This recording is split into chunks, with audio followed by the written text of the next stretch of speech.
आत्मा कौन है? भाग 1। राधा स्वामी।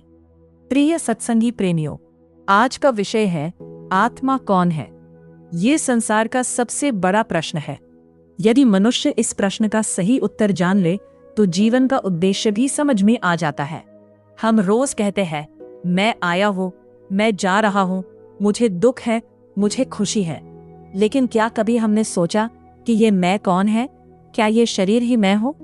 नहीं, ये शरीर तो मिट्टी, जल, वायु, अग्नि और आकाश से बना है। एक दिन ये पंच तत्वों में मिल जाएगा। लेकिन जो इस शरीर को चलाता है, जो आंखों से देखता है, कानों से सुनता है और मन के माध्यम से अनुभव करता है, वही आत्मा है। आत्मा परमात्मा का अंश है। उसका वास्तविक स्वरूप शुद्ध, चेतन, अमर और प्रकाशमय है। आत्मा न जन्म लेती है, न मरती है, केवल शरीर बदलती है। जैसे कोई व्यक्ति पुराने वस्त्र उतारकर नए वस्त्र पहन लेता है, वैसे ही आत्मा पुराने शरीर को छोड़कर नया शरीर धारण कर लेती है। क्रमशः अगले भाग में जानेंगे कि इतनी पवित्र आत्मा को दुख क्यों मिलता है। आत्मा कौन है? भाग 2। राधा स्वामी।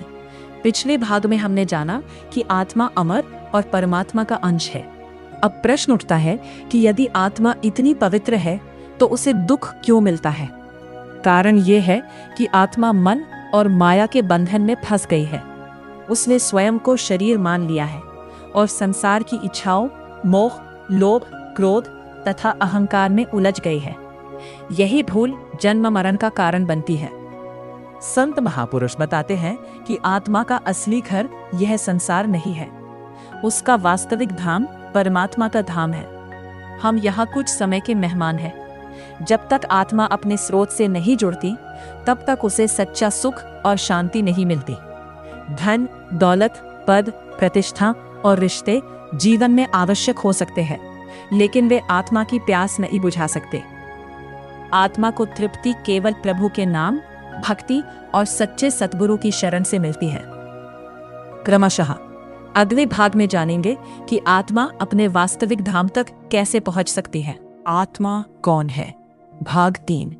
राधा स्वामी जी। प्रिय सत्संगी प्रेमियों, सच्चे सद्गुरु आत्मा को उसके वास्तविक स्वरूप का ज्ञान कराते हैं।